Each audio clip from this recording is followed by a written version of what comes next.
sendo oprimido por 3 tipos de classes de pessoas na sociedade. Problemas que afrontavam o povo. O primeiro problema era o militarismo romano, porque os romanos diziam que eram maiores do que os judeus e se julgavam maiores do que os judeus. Para você ter uma ideia, quando um judeu passava por um romano, ele não poderia olhar na sua face, olhar nos seus olhos como um sinal de igualdade. Quando um judeu visse um romano se apresentar e se aproximar dele, ele deveria encurvar a cabeça, reconhecendo que era inferior ao romano, porque se isso não acontecesse, o judeu tinha o direito de tomar um tapa na face do lado direito. E isso acontecia sem que ele pudesse reagir. Então isso era uma humilhação, uma opressão, um jugo muito grande imposto pelo romano. Por exemplo, se um romano saísse do mercado com uma mala ou com uma sacola e não quisesse mais carregar o peso, ao encontrar com um judeu, ele olharia e dizia: olha, você é judeu, eu sou romano, então você tem que carregar a minha mala por 1 milha, como se fosse um burro de carga. Então isso era uma humilhação para os judeus. Jesus sabia que eles estavam sendo oprimidos por isso. O segundo grupo que oprimia os judeus era a cultura grega, porque na cultura grega diz que você só vale aquilo que você tem. Se você não tem nada, você não vale nada. E cá para nós é o que nós estamos enfrentando atualmente. Esta é a cultura que nós trouxemos dos gregos para o nosso país. No mundão você vale o que tem. E toda vez que nós falamos esse jargão, esse ditado popular, nós não estamos falando de mundão pecado, não. Nós estamos falando de mundão sociedade, aí fora. Então nós dizemos: você é para as pessoas aí fora o que você tem, aquilo que você tem. Então quem não tinha nada naquela época não significava nada. E os gregos eram muito inteligentes, todos eles muito prósperos. Então eles olhavam para os judeus como se eles não representassem nada, porque eles estavam enfrentando um momento de escassez. E terceiro, estes mesmos gregos também têm um jargão que nós utilizamos: homem que é homem não chora. Toda vez que a gente diz isso, a gente está fazendo menção ao que os gregos costumavam dizer, porque choro para eles é sinal de fraqueza, é sinal de humilhação.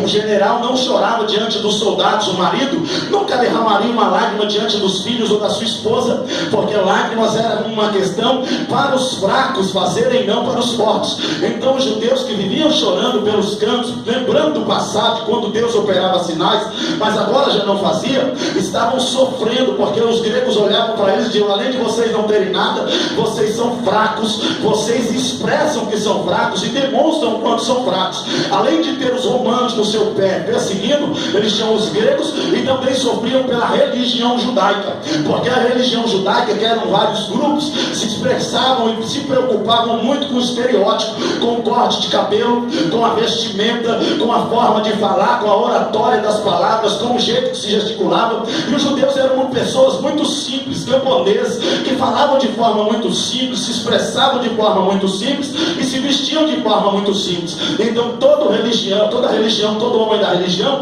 oprimia os judeus naquela época. Quando a multidão se reuniu, Jesus montou o sermão sem precisar de esboço, olhou para a multidão e disse: eu sei o que vocês estão enfrentando, eu sei os problemas que vocês estão enfrentando, eu sei muito bem que vocês não podem chorar, porque se chorar para a sociedade, para o mundo, vocês vão estar expressando fraqueza, mas no meu reino é diferente. E lá no capítulo 5 Jesus começa a pregação dizendo: bem-aventurados sois vós os que choram, porque estes serão consolados. Jesus estava querendo quebrar o jugo dos gregos contra os judeus. Jesus continua a mensagem no capítulo 5 falando das bem-aventuranças, e quando inicia o capítulo 6, Jesus, sabendo que os judeus eram humilhados e que tinham que carregar a mala dos romanos, ele olhou para todos os judeus romanos presentes, e gregos e religiosos, e ele disse: olha, quando os romanos olharem para vocês e mandarem vocês carregarem por 1 milha a mala deles, muito pelo contrário, para provar para eles que vocês são livres e fazem o que querem, vocês vão carregar 2 milhas, para eles entenderem que vocês são donos de si mesmos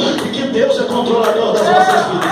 Aí Jesus continua a sua mensagem, olhou para eles e disse o seguinte: olha, quando eles derem um tapa na sua face e vocês se sentirem humilhados por isso, para mostrar para eles que vocês estão libertos daquilo, que aquilo não lhe fez dano algum, dê o outro lado da face, para mostrar para eles que vocês estão libertos e que isso não lhe faz mal algum. Aí Jesus quebrou o jugo romano também, só ficou faltando a religião judaica, que se preocupava muito com o que vestir. Aí Jesus olhou e disse: olhais vós para os animais, estes aí que não semeiam, não colhem e nem ajuntam em celeiro, mas que Deus todos os dias vestem estes animais. Quantos mais vós, o Senhor também cuidará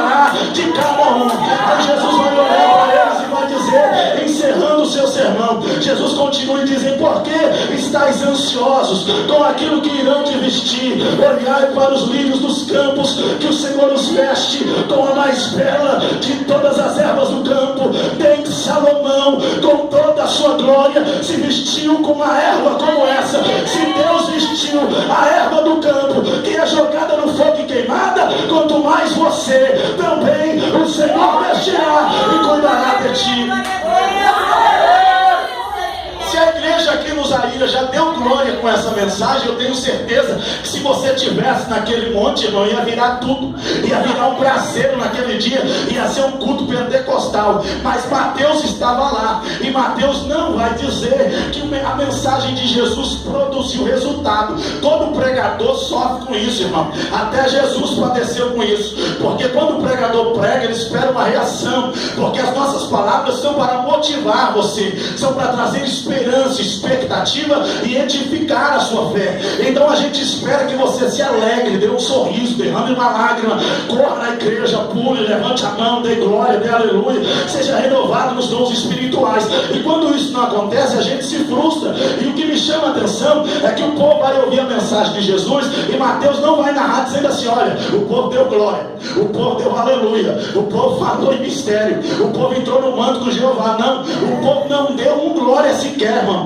O povo não reagiu à mensagem que Jesus pregou. Aí Jesus fica olhando para o povo, percebe que o povo não reagiu. Aí Jesus não entendeu muito aquele negócio. O povo ficou admirado, o povo ficou olhando e disse: esse camarada é profundo mesmo, esse camarada tem Bíblia. Será que esse Jesus aí estudou com quem? Será que esse Jesus aí falou com quem? Porque ele conhece muito, ele fala muito, ele é um homem tremendo. Mas o povo não reagiu. Aí Jesus não gostou e disse: bem, não vou mais pregar, acabei a mensagem, vocês não reagiram, eu vou embora. Aí o que me chama a atenção é que a Bíblia vai dizer que Jesus desceu e encontrou com o leproso. Só que para isso acontecer, Jesus precisava descer por trás do monte, pelo arraial dos leprosos, que era um caminho que ninguém gostava de fazer. E nosso Jesus é assim, irmão. Ele gosta de ir aonde ninguém vai, ele gosta de falar com quem ninguém fala, ele gosta de tocar onde ninguém toca, e louvado seja Deus por isso.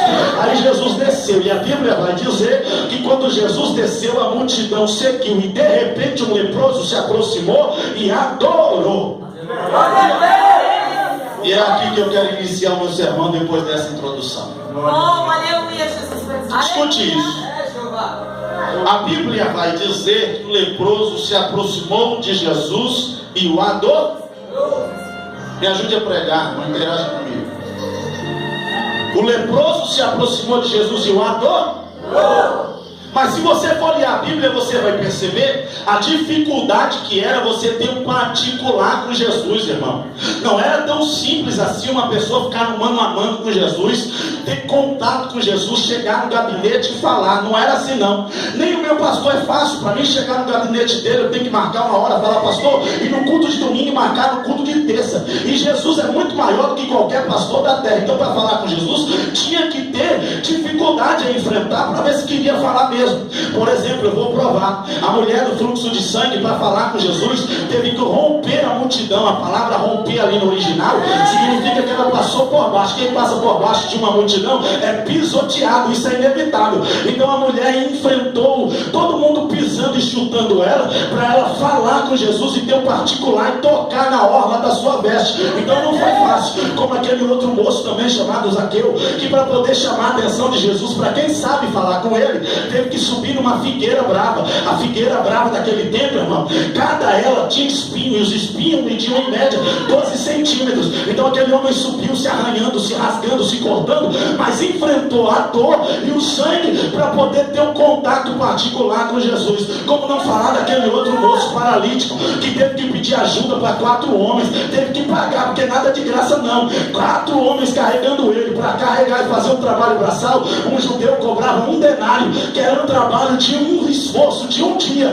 Um pedreiro hoje ganha em média R$150. Naquela época, o homem que carregava uma sacola para o outro, sendo eles da mesma origem, tinha que ganhar 1 denário se o outro quisesse que ele carregasse. Então quando aquele moço falou: olha, vocês 4 junta aí, um de cada lado, e leva a minha cama que eu quero falar com Jesus, ele teve que desembolsar um trabalho de 4 dias para poder abençoar aqueles moços, para ele levar eles aonde Jesus estava pregando. Tudo isso para poder ter um contato com Jesus. dificuldade que era para a pessoa ter um particular com Jesus. Só que esse leproso não. Esse leproso chegou, já falou com Jesus e já adorou. Isso me chamou muito a atenção. Por que isso, pregador? Porque ele é leproso, irmão. A lepra era uma praga naquela época. Era uma das enfermidades mais terríveis de todas. E que esta mesma foi a única na Bíblia que Deus separou 2 capítulos para falar dela. Nenhum outro problema na Bíblia vai ter 2 capítulos só para falar dele. Levítico capítulo 13, capítulo 14 vai dizer que Deus está falando da lepra para Moisés, para que Moisés escrevesse a lei. Então são 2 capítulos, porque era uma doença terrível, que era sinônimo de rejeição. Então quando aquele leproso veio vindo, Jesus vindo, veio a multidão e ele foi de encontro a Jesus, a multidão teve que abrir, pastor João, para que poder Jesus abrir, para poder o leproso chegar até Jesus. E isso aqui me chamou a atenção, irmão, porque se aquele leproso fosse normal, tivesse com a roupinha bonitinha, tivesse com o cabelinho bem cortado, tivesse com a sobrancelhinha feita, se tivesse todo engomadinho, a multidão não ia deixar ele passar. Pega a fila aí, rapaz, porque eu já estou na fila para falar com Jesus. Tu pensa que é chegar e falar? Mas como este homem era leproso, na medida com que ele vai se aproximando, o povo vai abrindo. Eita, deixa o rejeitado passar, deixa o leproso passar, deixa o humilhado passar. Sabe o que eu aprendo com isso aqui, irmão? Que tem horas da minha vida, na tua vida e na nossa vida, que é melhor a gente ser rejeitado. Eu ouvi 2 glórias e um aleluia, vou repetir. Existem momentos na nossa vida que é melhor a gente ser rejeitado. Por que isso, pastor? Porque a rejeição nos deixa mais perto da vitória.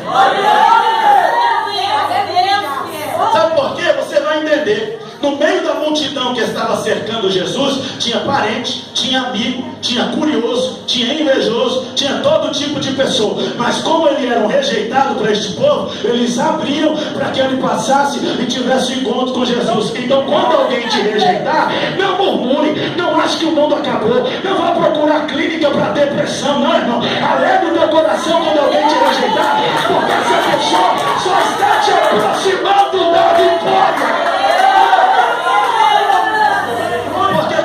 Rejeitado, o invejoso não quer ter conversa com você, aleluia. Quando você é rejeitado, o oportunista não quer ter conversa com você, aleluia. Quando você é rejeitado, o curioso não quer estar perto de você. Aí só fica quem é de verdade. Só Jesus permanece, só Jesus permanece.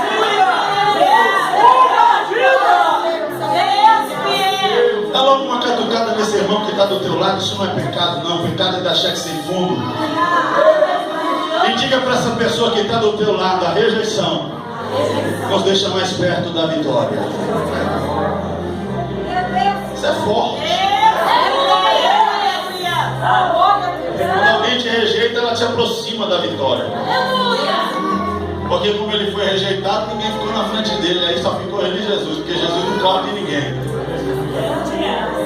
Aí a Bíblia vai dizer que ele adora Jesus. Escute isso aqui é tremendo, irmão. Se tu não der glória, olha. A multidão ouviu, não adorou e não recebeu nada. Vou repetir mais devagar para você entender. A multidão ouviu Jesus pregar, não adorou e não recebeu nada. Porque do capítulo 1 de Mateus até o capítulo 7 não teve um milagre, o povo só ouviu. O povo ouviu, não adorou e não recebeu nada. O leproso chegou, não ouviu, adorou e saiu curado.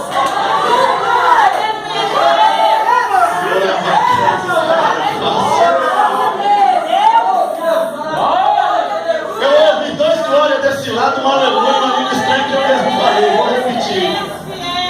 A multidão ouviu, não adorou e não recebeu nada. O leproso não ouviu, adorou e saiu curado. Como assim, pastor? Sabe o que eu aprendo aqui, irmão? Que o teu milagre passa pela sua adoração.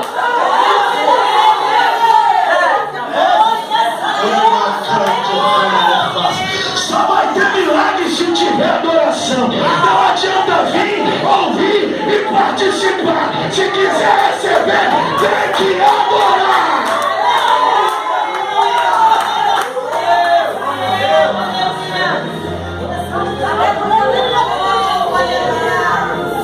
Aí eu vejo algumas pessoas dizendo: não basta eu ir e ouvir,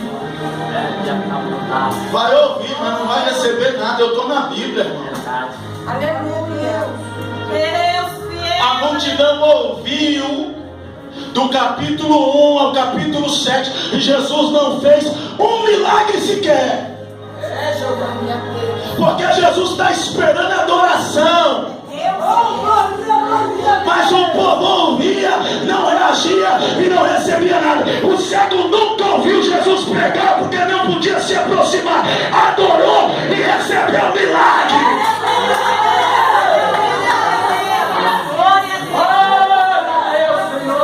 Isso é tremendo. Sabe por quê, irmão? A adoração chama tanto a atenção de Deus. Vou lhe dizer, porque Jesus não precisa dela. Vou repetir para você entender. Sabe por que Deus fica tão envolvido com o crente que adora? Porque Ele não precisa da adoração de ninguém, irmão. Aleluia. Prova isso, pregador. Se você disser que Ele é santo, Ele é. Se você não disser que Ele é santo, Ele continua sendo. Se você der glória, Ele é dono da glória. Se você não der glória, Ele continua dono. Isso é tão forte que a Bíblia diz assim, ó, se tu não adorar, Deus coloca a boca na pedra e a pedra o adora, mas sem adoração Ele não fica. Ele não precisa da sua adoração. Sabe por quê? Porque enquanto você está aqui só ouvindo, Isaías capítulo 6 diz que os seres de 6 asas estão dizendo: Santo, Santo, Aleluia, Santo, Deus. Santo, Santo, Santo. Vou lhe provar esse negócio melhor para lhe convencer, irmão. Um dia alguém me perguntou: irmão El, para que Deus criou o homem? E eu respondi para ele: Deus criou o homem para trabalhar para ele. Aí outro respondeu: Deus criou o homem para adorar a Deus. Aí eu questionei e disse: se Deus criou o homem para adorá-lo, a criação é fútil. Aí ele olhou sem entender nada e disse: prova. Eu disse: por quê, irmão? Deus criou o homem para adorá-lo? Claro que não. Porque se Deus criasse o homem para adorá-lo, Deus precisaria da adoração. E se o homem não adorasse, Deus não seria o que ele é. Mas Deus criou o homem, irmão, para servi-lo, não para adorá-lo. Porque se você nascer, viver e morrer sem dar glória a Deus, Deus continua sendo Deus. Então a adoração, ela é algo que Deus não precisa. Então quando Deus vê alguém adorar sem Ele ter mandado a pessoa adorar ou exigir, isso toca nele, irmão. Sabe o que eu quero lhe dizer com isso? Essa noite, se você quer impressionar a Deus, você não vai impressionar a Deus com a sua oferta. Você não vai impressionar a Deus com a sua roupa. Você não vai impressionar a Deus com a sua afinação do louvor. Você vai impressionar a Deus adorando, adorando, adorando. É a única maneira de você receber o milagre.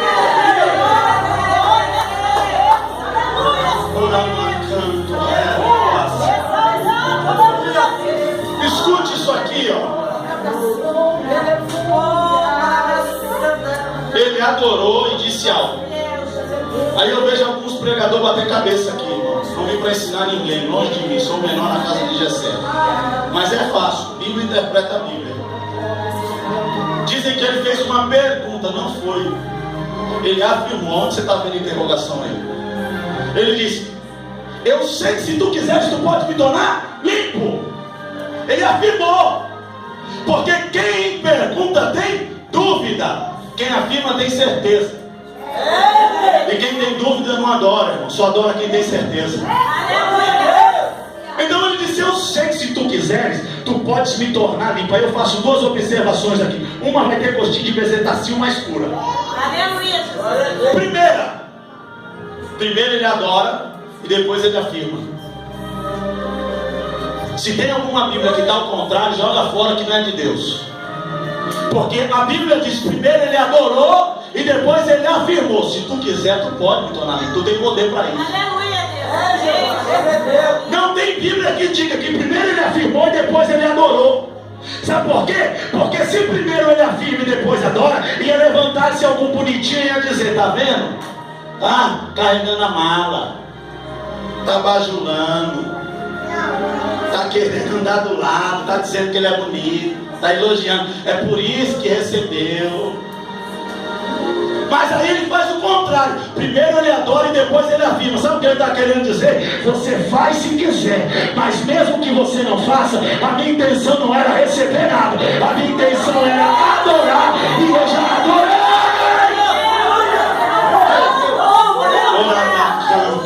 É fácil.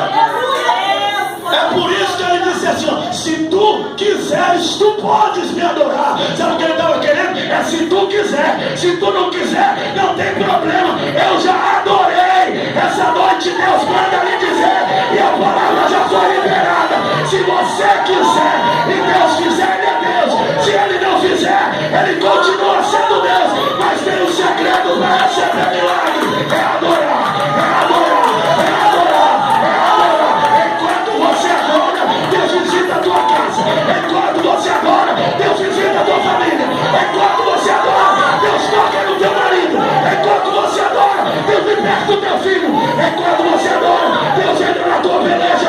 Enquanto você adora, Deus opera e dá vitória para você. Levante a mão direita para o céu comigo, se pode. Eu ministro algo da parte de Deus sobre a tua vida nessa noite. A minha Bíblia diz que a unção de Deus tem que ser compartilhada. Eu creio na Bíblia. Então pega na mão da pessoa que está do seu lado e transmita para essa pessoa. Se tem algo de Deus sobre você, vai ser transmitido para ela. E diga para essa pessoa, a sua adoração, esta sim toca o coração de Deus, porque Deus não precisa dela. Escute, e quando você faz aquilo que Deus não te pediu, que é adorar, Deus faz por você aquilo que você não pediu. Deus hoje vai visitar a tua casa. Deus hoje vai visitar a tua família. Deus hoje vai fechar a sepultura. Deus hoje vai entrar na tua casa para te dar vitória, para te abençoar e para fazer milagre na tua vida. Ora bacando, é fácil. Ora bacando, ela sandarábia. Ora Michael, você pode adorar, você pode adorar, você pode adorar. Adore primeiro e receba depois. Adore primeiro e receba depois. Adore primeiro e receba depois a tua vitória.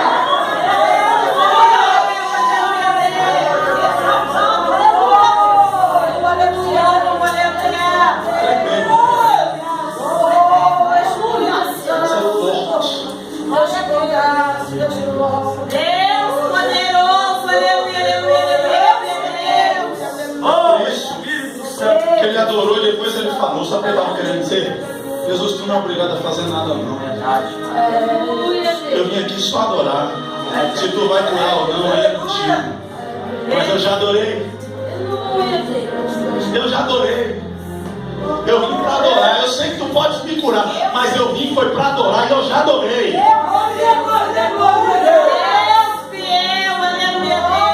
Tome cuidado. Se você começa um propósito centralizado na bênção e não no abençoador, tu corre um sério risco de não receber nada. Mas se tu começa um propósito concentrado no abençoador ao invés da bênção, tenha certeza que tu vai sair daqui com a tua vitória. E esse ano vai ser um ano de prosperidade na tua vida. Aí, irmão, algo forte acontece aqui, para mim começar a encerrar. A Bíblia vai dizer que Jesus fala para ele, eu quero. Só que eu vou repetir, ele não fez a pergunta, ele afirmou. Só que eu te digo, toda adoração traz uma resposta. Era para você ter dado glória a Deus só na resposta. Vou repetir, toda adoração sua produzida gera uma resposta de Deus para você. Porque ele adorou e Deus o respondeu. Deus respondeu a sua palavra? Não. Deus respondeu a adoração. Ele adorou e Deus respondeu, eu quero. Aí a Bíblia vai dizer que Deus tocou nele. Escute isso aqui é tremendo. Porque aquele homem é leproso. A lepra, não confunda a lepra com o mal de hanseníase hoje.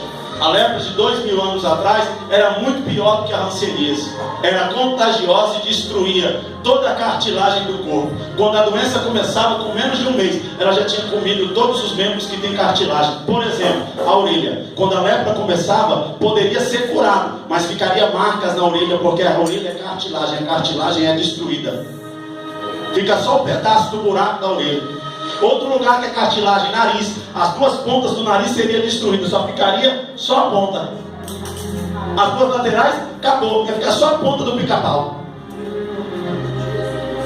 Mesmo ele fazendo o tratamento. Terceiro, a ponta dos dedos. Porque a ponta dos dedos, onde vai a unha, é cartilagem. Quando se pega a lepra, a ponta dos dedos é corrompida. Então ninguém quer pegar na mão, ninguém quer olhar o pé. Ninguém, irmão. Aí o que me chama a atenção é que Mateus vai dizer assim, ó, e imediatamente ele foi purificado. Aleluia! Espera aí, vamos fazer um negócio aqui. Purificar não é limpar. Quando a gente começa a limpar. Quando a gente termina uma limpeza, ela tem um nome: purificação. O começo é limpeza, o final é purificação. É por isso que Mateus diz assim, ó, no final ele foi purificado. Se tem alguma Bíblia que diz assim, no final ele ficou limpo, a tradução está errada. Porque a palavra original aqui é cátaros, que no grego significa purificar, ato de restabelecer a condição de totalmente imaculado, sem mancha e sem marca. Aleluia! Isso é tremendo. Deus! Porque purificado significa não tem marca, está limpo, imaculado. Escute, quando Jesus tocou nele, ele é leproso e ele vai ser curado, e a Bíblia diz que ele foi purificado, não ficou marca nenhuma. Então quem estava do lado, que o primeiro que estão mais perto é os discípulos, eles vão logo no leproso, varão. Espera aí, Jesus curou ele, deixa eu dar uma olhada na orelha. Tem que ter um buraco aqui na orelha aqui, tem que ter pele estragada. Não tem. Vamos olhar os pés. Os dedos estão inteiros. A unha está até feita. Deixa eu olhar o nariz, está inteirinho. Deixa eu olhar a boca, que é cartilagem, está inteirinha. Não está defeituosa. Aí eles olharam e disseram, não ficou marca nenhuma. O homem foi purificado. Sabe o que eu quero dizer com isso, irmão? Estavam olhando para você, procurando marca, dizendo, essa fofoca pode não desviar, mas vai deixar marca. Essa calúnia pode não acabar, mas vai deixar marca. Essa enfermidade pode não matar, mas vai deixar marca. Essa crise pode não matar, mas vai deixar marca. Essa noite eu venho como profeta arauto de Deus para liberar essa palavra sobre a tua vida. Você vai sair deste problema, desta dificuldade, sem nenhuma marca. Você vai sair ileso desta batalha.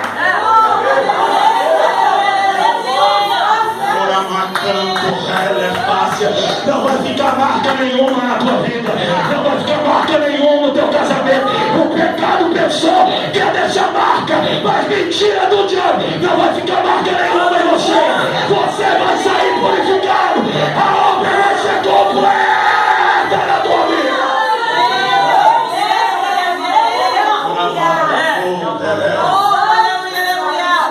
Dá uma olhada para a pessoa que está do seu lado e diga para ela, pensava que você ia sair com marcas, que você ia sair manchado, que você ia sair com cicatrizes. Mas essa noite Jesus está tocando em você, não para limpar, mas para purificar. Não vai ficar marca, não vai ficar mancha, e não vai ficar cicatriz. Não vai ficar marca, não vai ficar mancha, e não vai ficar cicatriz. Não vai ficar marca, não vai ficar mancha, e não vai ficar cicatriz. Não vai ficar marca, não vai ficar mancha, e não vai ficar cicatriz. Não vai ficar marca, não vai ficar mancha, e não vai ficar cicatriz. Não vai ficar marca, não vai ficar mancha, e não vai ficar cicatriz. Não vai ficar marca, não vai ficar mancha, e não vai ficar cicatriz.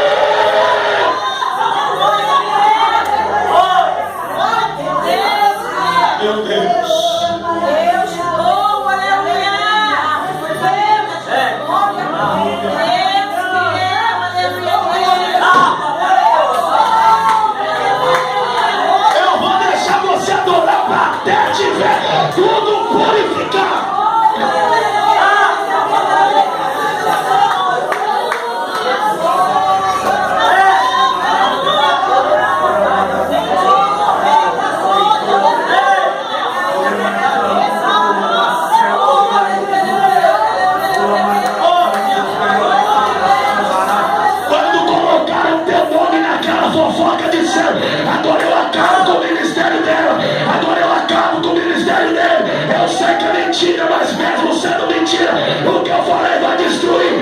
Mentira, Satanás, você perdeu. Não ficou cicatriz, não ficou marca, não ficou mancha nenhuma.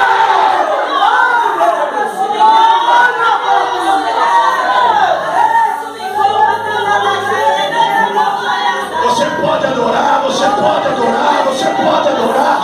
Se tem glória, dá glória, que o glória não é teu. Se tem aleluia, dá aleluia, que o aleluia não é teu. Se tem língua estranha, libera, porque só quem entende é Deus.